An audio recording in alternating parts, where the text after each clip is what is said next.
les gens qui disent l'avenir de Star Wars se situe maintenant beaucoup plus dans les séries que dans les films, parce que les films ça commence à être n'importe quoi et les séries c'est totalement grandiose, ben elles ont totalement raison, honnêtement. C'était quoi cette saison 2? Est-ce que c'est pas la preuve que Star Wars en 2020 est encore capable de faire des choses merveilleuses? Moi je pense que si. Bonjour à toutes et à tous et bienvenue dans cette toute nouvelle critique, aujourd'hui assez spéciale, en full spoiler comme d'hab, puisque finalement on va revenir sur cet épisode qui a clôturé la saison 2 de The Mandalorian. Et bien évidemment, je vous donnerai mon avis sur cette saison 2 globalement. Qu'est-ce que j'en ai pensé? Est-ce qu'elle est moins bien? Est-ce qu'elle est meilleure que la saison 1? Quel est l'avenir de Star Wars finalement au cinéma? Est-ce qu'il est sur petit écran ou est-ce qu'il est sur grand écran? Je vous invite dans tous les cas à me faire vos retours en commentaire. Qu'est-ce que vous avez pensé finalement de cette saison 2? Est-ce que vous êtes plutôt satisfait? Est-ce qu'au contraire vous êtes déçu? Même si honnêtement je vois mal comment ça pourrait être le cas. Et moi c'est parti, je me charge un petit peu de donner mon avis sur tout ça.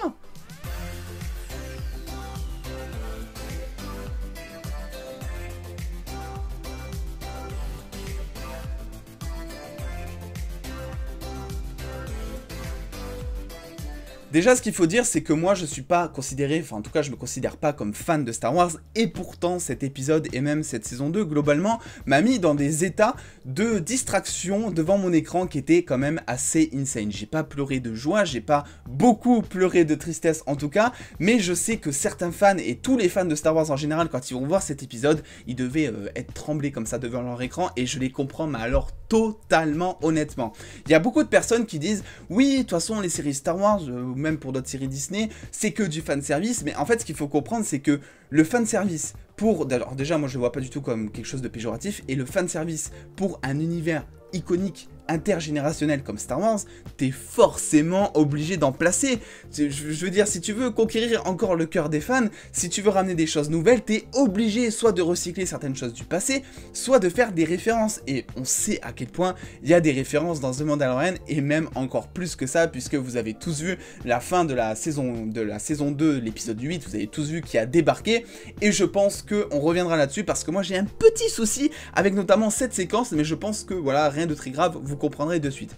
Cet épisode, globalement, qu'est-ce que j'en ai pensé? C'était un film, honnêtement, c'était un film Star Wars, j'étais devant mon écran, ça a duré 10 minutes pour moi, c'était totalement insane, du début à la fin, on était un petit peu sous endorphine, à cause de ces fameuses scènes spatiales d'action au départ, avec la fameuse personnalité de Cara Dune, finalement, que l'on retrouve auprès de toute la bande, finalement, et aussi le charisme de Sasha Banks, et ça, honnêtement, j'étais totalement surpris, puisque l'actrice avait effectivement déclaré, Sasha Banks, qu'elle ne jouerait que dans un seul épisode de The Mandalorian, et je crois que c'était l'épisode 4, l'épisode 3 ou l'épisode 4, donc après on s'est dit, bon, bah elle sera plus là, c'est dommage, elle était là, et elle a fait un duo assez cool, notamment avec Boba Fett qui est toujours aussi charismatique, il peut faire n'importe quoi, même quand il marche, il est charismatique honnêtement, et ça, dites-vous que c'est un non-fan de Star Wars qui vous le dit, donc imaginez si vous êtes fan.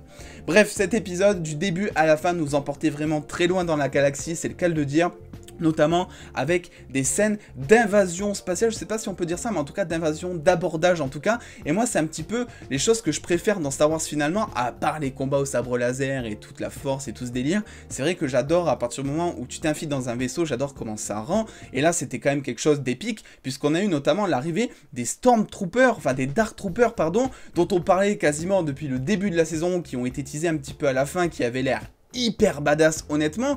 On comprend à vrai dire à quel point ils sont assez compliqués à abattre dans cet épisode, même si c'est vrai j'aurais voulu qu'on nous montre on va dire beaucoup plus de difficultés, parce que là ils ont un peu triché, on voit un Mando qui arrive à fermer les portes finalement pour laisser s'échapper juste un seul Dark Trooper, et au final ça nous permet quoi dans cette séquence? Bah, de détecter un petit peu le point faible de chaque Dark Trooper. On voit finalement que tous les gadgets de Mando ne fonctionnent pas, le feu, même les fléchettes, et là ça a un intérêt scénaristique aussi, parce que on s'est tous dit à la fin quand il est en face de Moff Gideon, et on s'est tous dit tiens, il pourrait peut-être lâcher ses fléchettes traceuses, je sais pas quoi, et après on s'est dit ah mais non, c'est vrai, il les a toutes utilisées. Voilà, donc ça empêche cette facilité scénaristique en fait, si vous voulez, cette séquence de pouvoir combattre Moff Gideon grâce à ces fléchettes entre guillemets, qui sont totalement cheatées, donc ça avait un intérêt scénaristique.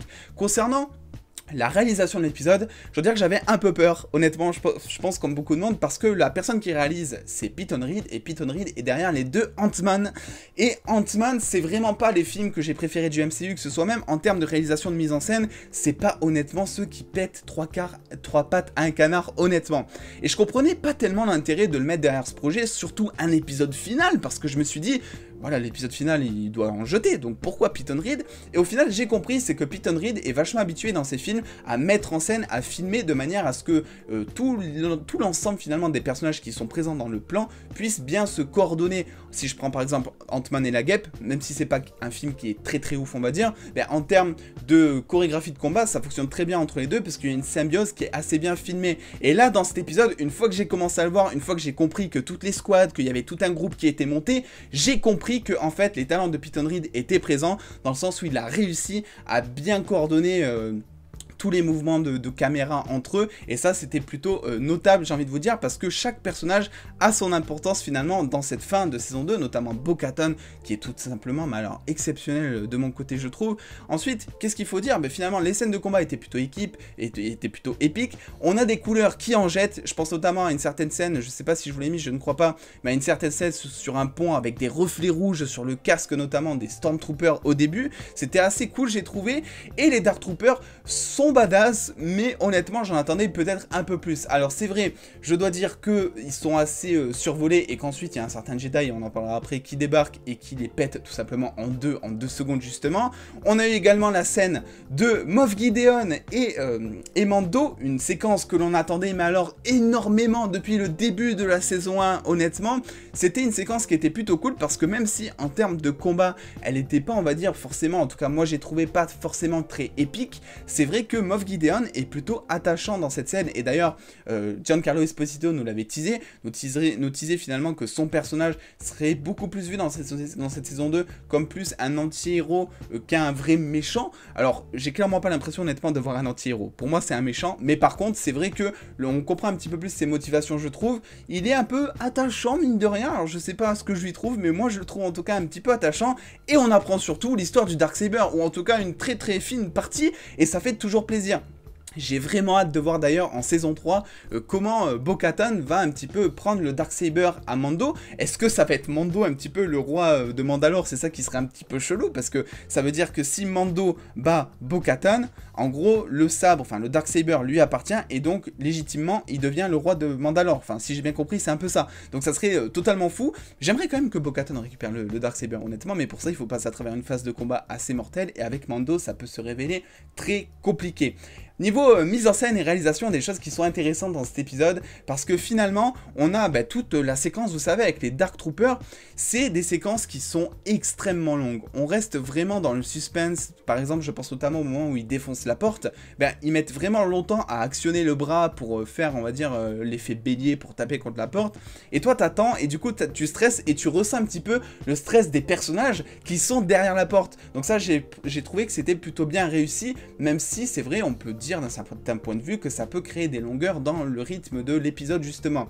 Mais honnêtement, pour un épisode de 40 minutes, c'est un peu plus je crois, c'était quelque chose honnêtement de totalement justifié je trouve, et ça posait pas vraiment de problème dans l'intrigue et dans le déroulement de l'histoire je trouve.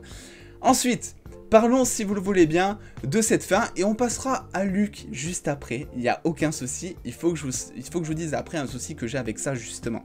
La fin était plutôt émouvante, même si honnêtement, je suis assez dégoûté, oui, que Mando ait retiré son casque pour que l'on voit la tête de Pedro Pascal. Alors, je comprends totalement l'intérêt, hein. C'est pour qu'on voit justement les émotions, parce que c'est une scène qui se veut émouvante, et donc il faut pouvoir voir par exemple les larmes aux yeux de Pedro Pascal au moment entre guillemets où il dit au revoir à Grogu, justement, j'ai toujours du mal à dire ce prénom, mais honnêtement, je trouve que le fait qu'il ait son casque dans les scènes d'émotion, parce qu'on a eu plusieurs scènes d'émotion dans The Mandalorian, mais il avait toujours son casque, je trouve que ça rajoute un truc, parce que ça force le spectateur à deviner un petit peu l'émotion qu'il a, et ça se ressent très bien, il n'y a pas forcément besoin qu'il enlève le casque, peut-être qu'ils ont décidé d'enlever le casque pour donner un peu plus, on va dire, on va dire de profondeur à l'émotion, d'intensité à l'émotion, je sais pas tellement, ça a plutôt bien fonctionné, voilà, quand même, c'est vrai que c'était une scène émouvante, mais je sais pas, voilà, en plus Pedro Pascal a dit dans une interview hier ou avant-hier que non, mais y a aucun souci, le casque me dérange absolument pas, parce qu'il y a certaines rumeurs qui couraient selon laquelle il voulait absolument enlever son casque tout le temps pour que les gens voient que c'est vraiment l'acteur sous le casque, et là en fait dans cette saison 2, c'est la deuxième fois où il enlève son casque, ce qui fait que c'est la saison où il y a le plus de révélations faciales entre guillemets, parce qu'en saison 1 il avait enlevé qu'une seule fois, et c'était sous une scène qui était justifiée scénaristiquement parlant, et c'était très court également. Donc voilà, moi ça me dérange pas, honnêtement, je sais qu'il y a certains fans que ça va sûrement déranger, les fans du Mandalorian notamment, et de toute la secte, et de tout le culte et tout, ça va les déranger je pense. Moi ça me dérange pas, je trouve que voilà, c'est juste une petite remarque que je me suis faite. Une autre remarque que je me suis faite, c'est la fin de l'épisode. Oui, on l'a tous vu, Luke est arrivé. On s'en doutait un petit peu. Enfin, on s'en doutait. On savait pas si ça allait être Ahsoka qui allait redébarquer. On savait pas si ça allait être un certain Ezra, dont je ne connais pas du tout l'identité au final, parce que j'ai pas encore fini Clone Wars et Rebels. Je suis en train. Cette saison 2 m'a totalement motivé à regarder les séries d'animation, pour info. Mais moi, j'ai un énorme souci avec ça. Alors, scénaristiquement parlant, oui, c'est vrai que niveau... Enfin, ça fonctionne de fou. J'ai fait un tour sur Twitter, j'ai vu tous les fans en train de pleurer de joie. Donc, honnêtement, je comprends. Et moi, j'étais comme un con devant mon écran, j'attendais de voir qui c'est. Je savais pas tellement. Je voyais un sabre vert, la position du sabre et tout. Je reconnaissais pas tellement. Mais voilà, c'est vrai que maintenant, quand on le voit, on se dit, oui, ok, ça devait arriver. Mais, si je vous mets ça, c'est pas pour rien. Enfin, c'est dégueulasse, non ? Enfin, j'ai pas d'autre moyen de le dire, je suis désolé. Mais je trouve que, je sais pas si c'est l'animation du personnage, ou si c'est les textures, ou si c'est la lumière, mais il y a quelque chose, moi, qui me dérange absolument dans cette séquence, en fait. En fait, ça se voit peut-être pas tellement à l'image, parce que là, je suis en train de re-regarder, mais c'est vrai que quand on voit la série, et je vous invite à regarder ce passage sur YouTube, et je pense que les fans vont le remater 100 fois dans tous les cas, c'est vrai qu'on a l'impression qu'il a pas d'âme, en fait, quand il parle. On dirait un robot, il y a rien dans ses yeux. J'ai l'impression de m'être retrouvé devant Detroit Become Human, devant un film très bien, enfin devant un jeu vidéo très bien modélisé en 3D, mais pour un truc comme Star Wars, j'en attendais, c'est vrai, beaucoup mieux. On a l'impression que le budget de l'épisode s'est arrêté 10 minutes avant la fin, et que Luke n'a pas tellement trouvé de budget pour définir sa tête correctement. Je sais pas ce que vous en pensez, est-ce que vous trouvez que c'est bien fait? Je suis très curieux d'avoir votre avis là-dessus en commentaire, mais c'est vrai que moi, personnellement, ça m'a assez dérangé, même si c'est vrai que niveau scène, ça... Et il n'y a aucune question à se poser, ça apporte quelque chose, ça c'est sûr, à l'ambiance de l'épisode en général. Le problème, c'est que moi, à cause de ça, je suis resté bloqué. Déjà, il fallait que je comprenne, attends, mais c'est Luke? Oui, c'est Luke. Et ensuite, je me suis fait la remarque, mais attends, mais c'est pas beau. Et en fait, le problème, c'est que sa tête est montrée en parallèle de la fameuse scène d'émotion où Grogu dit au revoir à Mando. Et du coup, ça m'a un peu gâché la séquence d'émotion parce que j'étais assez énervé à ce moment-là de me dire, mais putain, mais attends, c'est Disney, c'est Star Wars, et tu nous fais un truc comme ça, mais c'est quoi le problème? Donc voilà, ça c'était le seul point négatif finalement que j'ai trouvé à l'épisode, j'ai envie de vous dire. Je sais pas du tout comment ils vont faire pour la saison 3, parce que j'imagine que Luke serait présent, mais le souci c'est que ça a l'air de leur coûter extrêmement cher, parce qu'on l'a vu dans cet épisode, ils essaient au maximum de pas montrer sa tête le plus possible dans certains plans larges notamment, pour éviter justement d'utiliser du budget et des effets spéciaux pour modéliser sa tête en arrière-plan. Donc en saison 3, on risque de le voir très brièvement, mais très peu, au début de la saison peut-être, parce que sinon je vois pas, honnêtement là je suis assez paumé. C'est le seul truc honnêtement que j'ai trouvé de négatif. Je sais pas ce que vous en pensez, mais c'est vrai que sur le moment ça m'a vraiment un peu gâché la séquence, et j'ai dû revoir la séquence pour refaire le truc d'émotion entre Grogu et Mando, donc pour vous dire.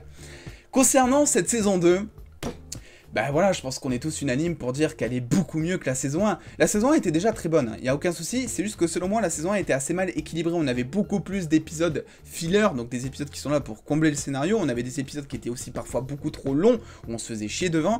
Là, ils ont un petit peu appris de leurs erreurs, dans le sens où ils ont compris que les épisodes considérés comme étant filler, même si pour moi, il n'y en a qu'un vraiment dans cet épisode, dans cette saison, et je crois que c'est l'épisode avec notamment l'araignée géante, et même cet épisode, j'ai trouvé vraiment bien, honnêtement, en termes d'action, en termes de mise en scène, en fait c'est des épisodes qui sont très courts, donc du coup tu as toute l'action qui est condensée, qui est très présente, et tu t'ennuies pas trop, donc l'ennui n'est plus présent contrairement à la saison 1, il y a beaucoup moins d'épisodes filler entre guillemets, et surtout il y a beaucoup plus de révélations. Je veux dire, l'épisode 5, on est tous d'accord pour dire, peut-être que l'épisode 8, il y a certains fans qui vont le trouver comme étant le best de la saison 2, je sais pas. Moi, personnellement, l'épisode 5 avec Ahsoka, toute la réalisation, toutes les scènes de combat, toutes les révélations qui sont faites autour de Grogu notamment, et ben c'est vraiment pour moi le meilleur épisode, alors que pourtant la base de l'épisode c'est le fanservice. Voilà, donc encore une fois, non, le fanservice n'est pas quelque chose de péjoratif, il faut arrêter de dire ça.